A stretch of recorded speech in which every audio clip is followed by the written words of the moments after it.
Hello students, I hope you all are doing well. My name is Shreya Gupta. I am chemistry faculty at Sankla classes. तो बच्चे so far we have discussed about dual nature of electromagnetic radiation. ठीक है, उसमें हमने ये discuss किया था कि electromagnetic radiations possess wave nature as well as particle nature. Wave nature को हम टोटली डिस्कस कर चुके थे, जिसके लिए हमने दो एक्सपेरिमेंट्स पढ़े थे, दो फिनोमिना पढ़े थे, that were interference and diffraction. ठीक है, आज हमें पढ़ना है कि पार्टिकल नेचर के लिए कौन कौन से ऐसे फिनोमिनास या इफेक्ट्स थे जिन्होंने पार्टिकल नेचर को सपोर्ट किया. सो उसमें से जो पहला इफेक्ट था that was photoelectric effect. ठीक है, विच सपोर्टेड कि electromagnetic radiations possess particle nature. ठीक है, सो लेट्स स्टार्ट. सबसे पहले what is photoelectric effect और इसको स्टडी किसने किया था. फोटो इलेक्ट्रिक इफेक्ट का जो एक्सपेरिमेंट था that was performed by hertz but it was explained bye Einstein. ठीक है, फोटो इलेक्ट्रिक इफेक्ट का जो सेटअप था, अगर मैं उसकी बात करूं, उसमें यहाँ पर हमने एक ग्लास ट्यूब ली है जिसके अंदर we have a metal plate जिसके ऊपर हम एक लाइट फॉल करवा रहे हैं. ठीक है, लाइट की कुछ फ्रीक्वेंसी होगी, कुछ उसकी एनर्जी होगी, वो लाइट हम फॉल करवा रहे हैं किसके ऊपर, इस मेटल सरफेस के ऊपर. अब उसके बाद कुछ ऑब्जर्वेशंस रही जिसके थ्रू हमने फोटो इलेक्ट्रिक इफेक्ट को एक्सप्लेन किया. सो जान लेते हैं सबसे पहले फोटो इलेक्ट्रिक इफेक्ट होता क्या है. Photo electric effect was basically performed by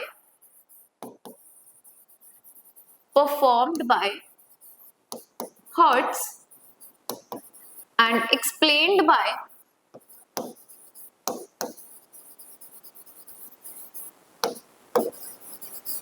Einstein.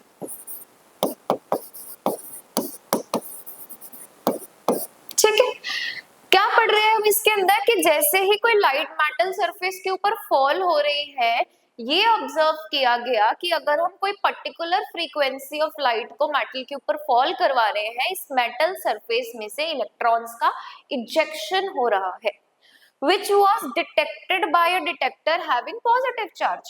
क्योंकि इलेक्ट्रॉन्स जो होंगे वो नेगेटिवली चार्ज होंगे and these electrons will move towards positive charge plate. तो हमने यहाँ पर क्या लगाया है, डिटेक्टर लगाया. So light is able to eject electron from metal. ठीक है, so this represents क्या, particle nature.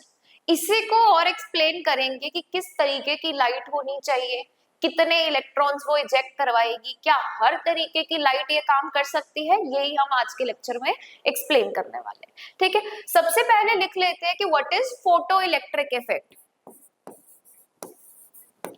Photo electric effect. It is the ejection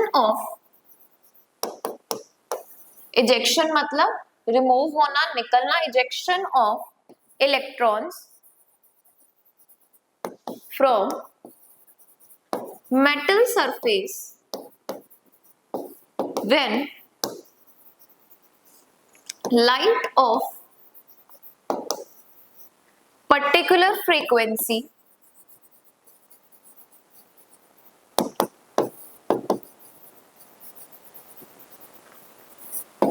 falls on it.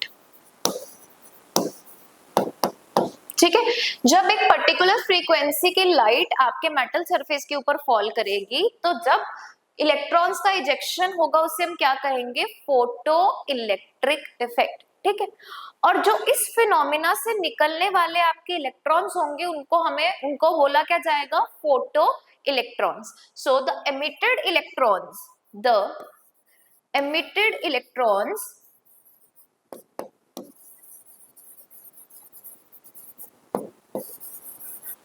are known as photoelectrons. ठीक है, अब बात आती है क्या हर तरीके की लाइट, हर रेडिएशन की लाइट जो है, will it be able to eject electrons every time from any metal. ठीक है, अब मेटल्स भी ऐसे होने चाहिए जिनमें से इजीली फोटो इलेक्ट्रिक इफेक्ट को हम दिखा सकते हैं। जनरली पोटेशियम, सीजियम, रुबिडियम, ये मेटल्स में फोटो इलेक्ट्रिक इफेक्ट ऑब्जर्व किया जाता है। सो ये भी लिख लेते हैं कि observed in metals such as cesium, potassium, rubidium। ठीक है, और भी बहुत सारे मेटल्स होते हैं बट बहुत इजीली, बहुत कम एनर्जी के साथ सीजियम, पोटेशियम और रुबिडियम विल इजेक्ट इलेक्ट्रॉन्स। ठीक है, अब क्या हर तरीके की लाइट, हर रेडिएशन आपकी इलेक्ट्रॉन्स को इजेक्ट करवा पाएगी? So the answer is no. आपको एक मिनिमम फ्रीक्वेंसी जो हर मेटल के लिए सेट होगी, वो आपको एटलीस्ट आपके मेटल को प्रोवाइड करवानी पड़ेगी ताकि इलेक्ट्रॉन का इजेक्शन हो सके। ठीक है, उस फ्रीक्वेंसी से कम जितनी भी फ्रीक्वेंसी ऑफ लाइट आप उस मेटल के ऊपर फॉल करवाओगे, इलेक्ट्रॉन का इजेक्शन नहीं होगा। सो इस फ्रीक्वेंसी को हम बोलते हैं threshold frequency. It is threshold frequency। Frequency का सिंबल होता है बेटा न्यू। थ्रेशोल्ड के लिए हम यहां पर लगा देते हैं न्यू नॉट। कौन सी फ्रीक्वेंसी है ये? Minimum frequency of light that is required for the ejection of electron. So लिख लेते हैं कि threshold frequency, it is the minimum frequency of light required for ejection। Now you very well know कि frequency, जितनी ज्यादा frequency होती है उतनी ही हमारी लाइट या रेडिएशन की क्या होती है? एनर्जी। तो जिस तरीके से हमने थ्रेशोल्ड फ्रीक्वेंसी लिखा है उसी तरीके से हम क्या लिख सकते हैं? Threshold energy of light. So threshold energy will be minimum energy required to eject the electron. So threshold energy, threshold energy क्या हो जाएगी? E naught which will be equals to H nu naught। Last ही lecture में पढ़ा है हमने। So threshold energy will be minimum energy required for ejection.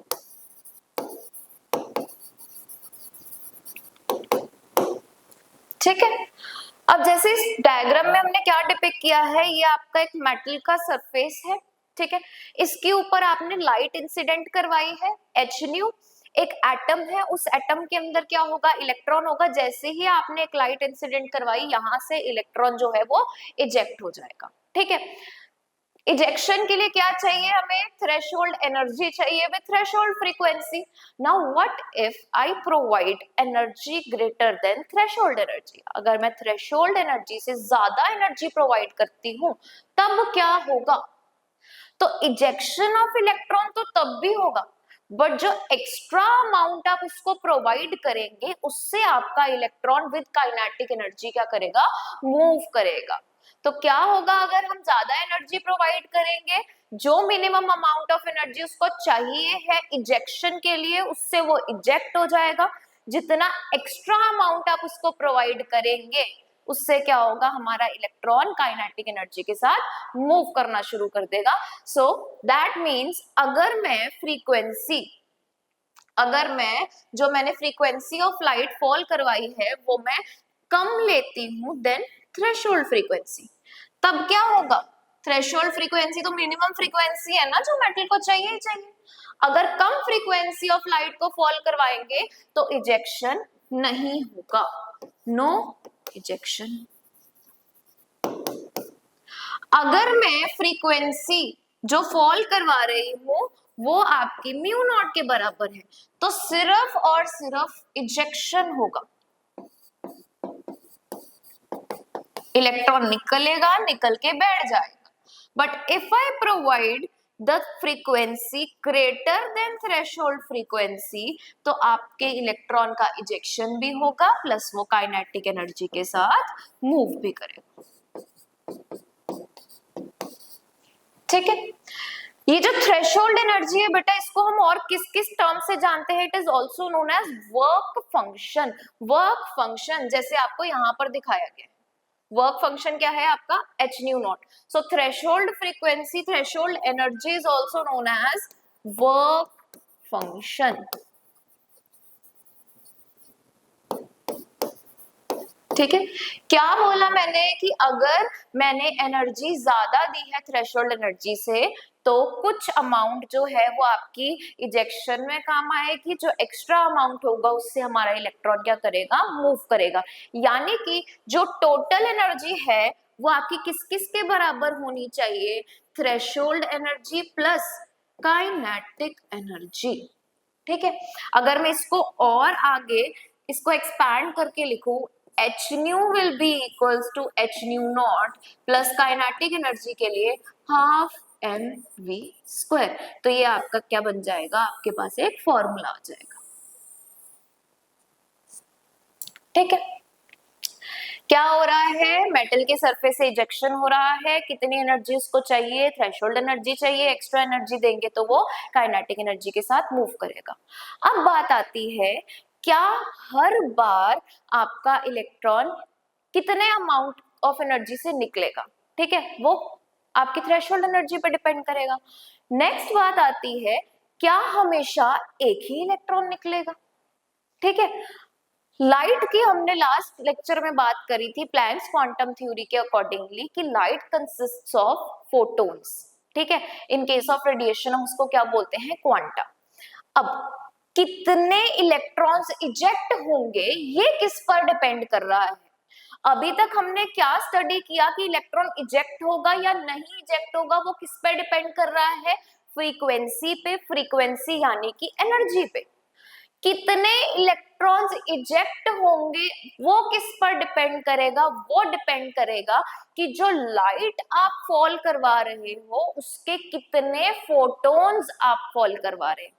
Now photons हमें कैसे पता चलेंगे कि फोटॉन्स कम है, ज्यादा है, कितने हैं? सो फोटॉन्स जितने ज्यादा होते हैं हमारी लाइट उतनी ही इंटेंस, उतनी ही ब्राइट होती है। So intensity of any light depends upon photons. More the number of photons, more will be the intensity. ज्यादा फोटॉन्स होंगे, ज्यादा इंटेंसिटी होगी तो ज्यादा इलेक्ट्रॉन्स का इजेक्शन होगा। सो लिख लेते हैं कि intensity of light depends upon number of photons. ठीक है, more is the intensity, more will be the number of photons, more will be the ejection of electrons. So लिख लेते हैं, अगर intensity ज्यादा है तो क्या ज्यादा होगा? ejection of electrons.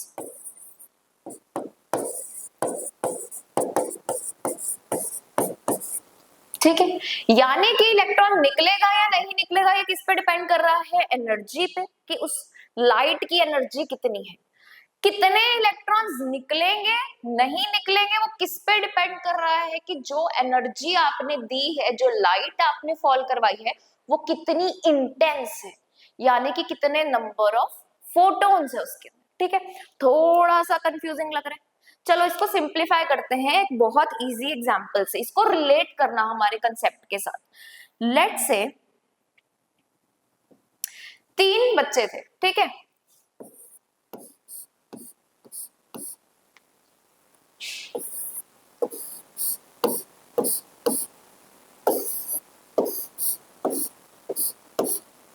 इन तीनों को हमने भेज दिया आम के बाग में। ठीक है, क्या किया हमने? इन तीनों बच्चों को भेज दिया आम के बाग में पत्थर देके कि जाओ बेटा पत्थर लो, पत्थर मारो, आम को तोड़ो।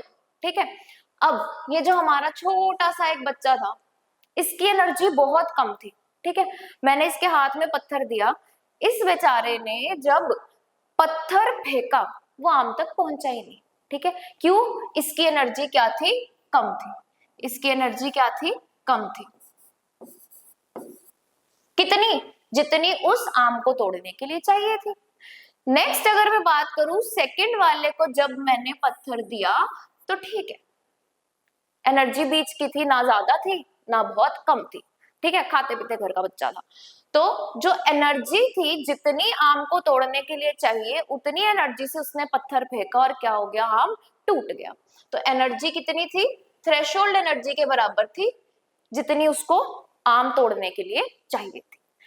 थर्ड वाले अगर मैं लड़के पे जाऊं, बच्चे पे जाऊं, तो वो थोड़ा और हट्टा कट्टा जिम मारने वाला लड़का था, जिसके पास बहुत ज्यादा एनर्जी थी। मैंने उसको पत्थर दिया, उसने ये पत्थर फेंका और आम टूटा, टूट के बहुत दूर जाके गिर गया। ठीक है, क्या थी उसकी एनर्जी?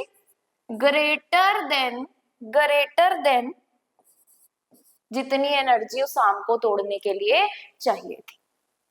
जितनी एनर्जी उस आम को तोड़ने के लिए चाहिए थी, उसकी एनर्जी क्या थी? उससे ज्यादा थी।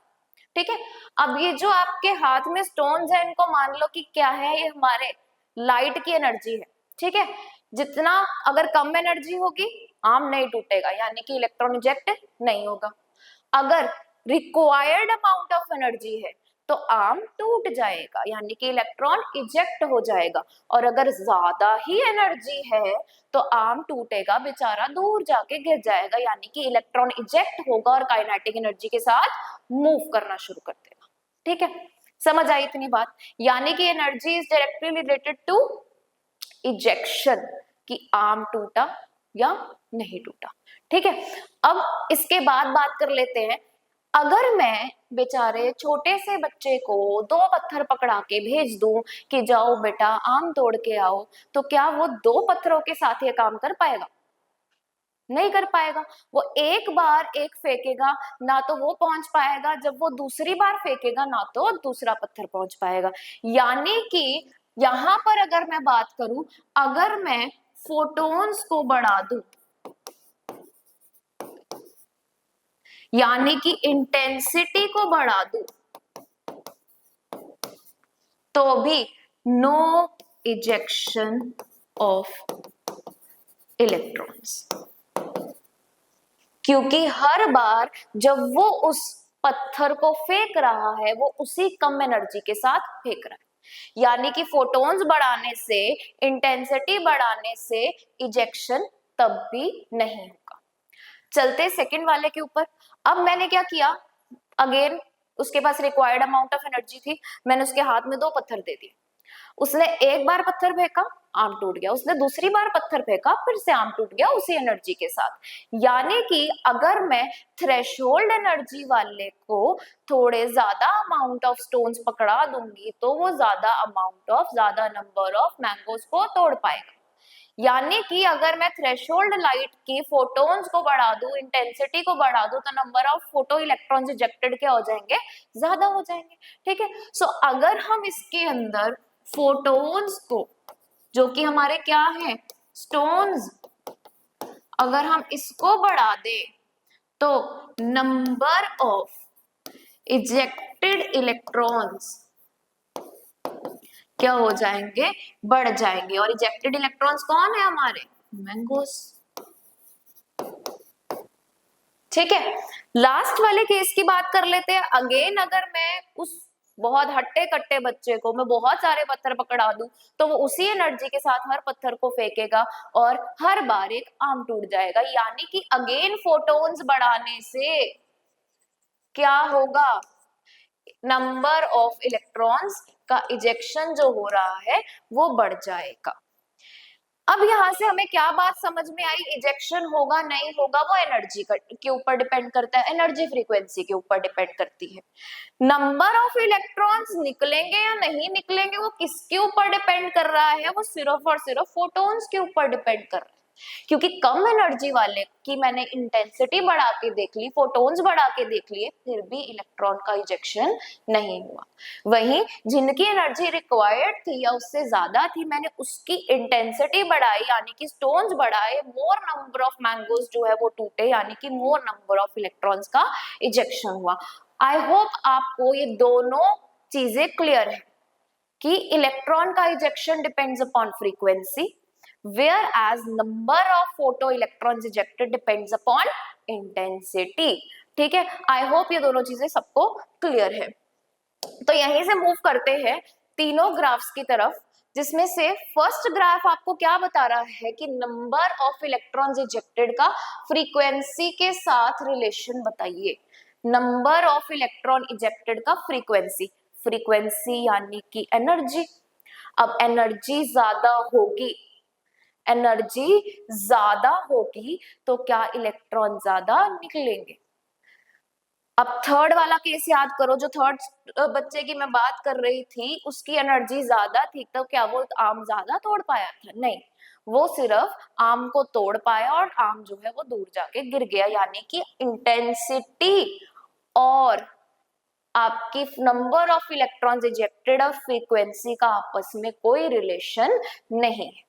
ठीक है, आप फ्रीक्वेंसी बढ़ा देंगे तो इलेक्ट्रॉन का इजेक्शन होगा, काइनेटिक एनर्जी ज्यादा हो जाएगी, बट नंबर ऑफ इलेक्ट्रॉन्स जितने उस इंटेंसिटी पे टूटने चाहिए, निकलने चाहिए, वो उतने ही रहेंगे। अब यहाँ पर देखना, हमने इसको दो ग्राफ्स में डिवाइड किया है। सबसे पहले क्या बात करी है हमने कि अगर मैं फ्रीक्वेंसी को बढ़ा रही हूँ और इंटेंसिटी थोड़ी हमने कम रखी है, तो जितने इलेक्ट्रॉन्स उस इंटेंसिटी पे निकलेंगे वो आपके तो निकलेंगे ही निकलेंगे, बट फ्रीक्वेंसी बढ़ाने से वो नंबर ऑफ इलेक्ट्रॉन्स क्या रहेंगे? थ्रू आउट कांस्टेंट रहेंगे। वेयर एज अगर मैं बढ़ती हुई फ्रीक्वेंसी के साथ थोड़ी सी इंटेंसिटी बढ़ा दूं बट उसको फिक्स कर दूं, तो उस फिक्स्ड इंटेंसिटी के लिए जो नंबर ऑफ इलेक्ट्रॉन्स निकलेंगे वो फिक्स्ड होंगे, अब वो फ्रीक्वेंसी के साथ चेंज नहीं होंगे। सो क्या कहा जाता है कि with increase in frequency, number of electrons ejected at a particular intensity remains constant। यानी कि आपकी इंटेंसिटी अगर बढ़ा दे तो उसका आपकी फ्रीक्वेंसी के साथ कोई लेना देना नहीं।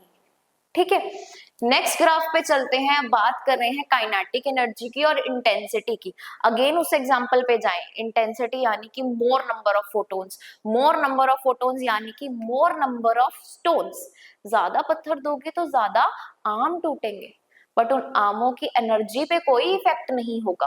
ठीक है, so as this graph depicts कि अगर हम इंटेंसिटी बढ़ा रहे हैं यानी कि नंबर ऑफ फोटॉन्स बढ़ा रहे हैं, नंबर ऑफ स्टोन्स बढ़ा रहे हैं, तो kinetic energy of ejected electron पे कोई इफेक्ट नहीं होगा। So kinetic energy does not depend upon intensity of light. ठीक है, वेयर एज लास्ट ग्राफ पे चलें तो किस किस के बीच में काइनेटिक एनर्जी और फ्रीक्वेंसी। फ्रीक्वेंसी मतलब एनर्जी, और हमने पिछले 3 केसेस देखे, जैसे जैसे बच्चों की एनर्जी बढ़ी, इजेक्शन हुआ, इजेक्शन के साथ साथ काइनेटिक एनर्जी का आपका जो है इलेक्ट्रॉन मूव करना शुरू हो गया। यानी कि पहले सबसे पहली बात क्या है, काइनेटिक एनर्जी तभी आएगी ना जब इजेक्शन होगा, जब थ्रेशोल्ड फ्रीक्वेंसी तक रीच करेंगे। तो जब तक थ्रेशोल्ड फ्रीक्वेंसी नहीं आई, काइनेटिक एनर्जी क्या थी? 0। जैसे ही थ्रेशोल्ड फ्रीक्वेंसी तक पहुंचे और उसके बाद हमने फ्रीक्वेंसी बढ़ानी शुरू की, तो जितना एक्स्ट्रा अमाउंट ऑफ एनर्जी थी वो किस में कन्वर्ट हो गई? काइनेटिक एनर्जी में। तो ये ग्राफ थ्रेशोल्ड फ्रीक्वेंसी से शुरू होगा, क्योंकि उससे पहले तो ना इजेक्शन होगा, इजेक्शन नहीं होगा तो काइनेटिक एनर्जी भी नहीं होगी। सो kinetic energy of ejected electron depends upon frequency of light incident on it.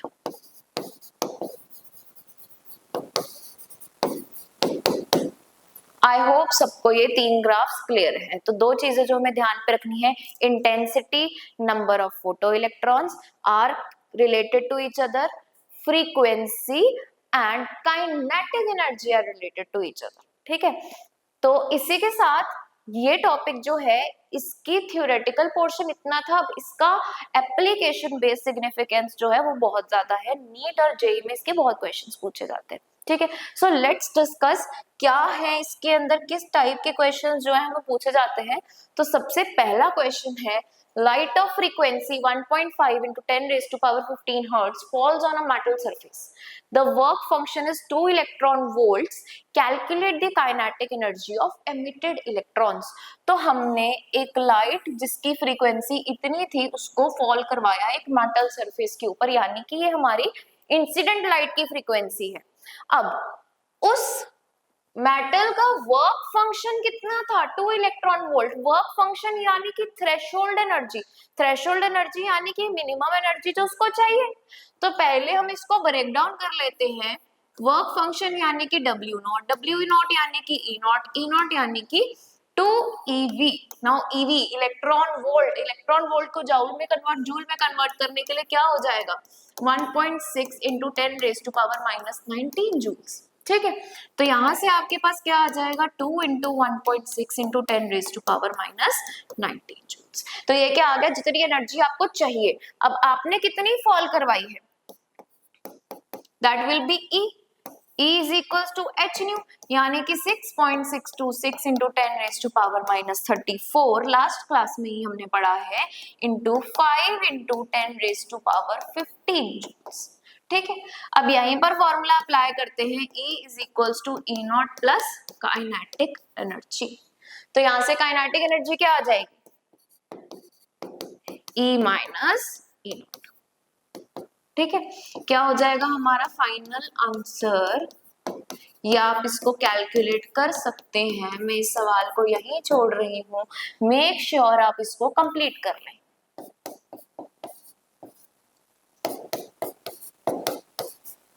And your answer will be in joules.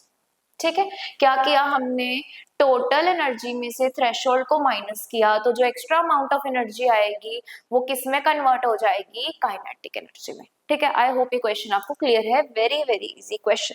ठीक है, इसको आगे आप सॉल्व कर लीजिएगा।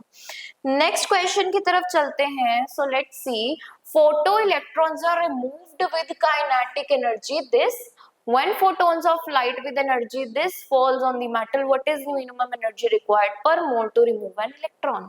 तो यहाँ पर आपको बेटा काइनेटिक एनर्जी गिवन है, जो आपके फोटोन्स है उनकी एनर्जी गिवन है। पूछा क्या है कि मिनिमम एनर्जी यानी कि थ्रेशोल्ड एनर्जी बताइए जो आपको एक इलेक्ट्रॉन को रिमूव करने के लिए चाहिए होगी।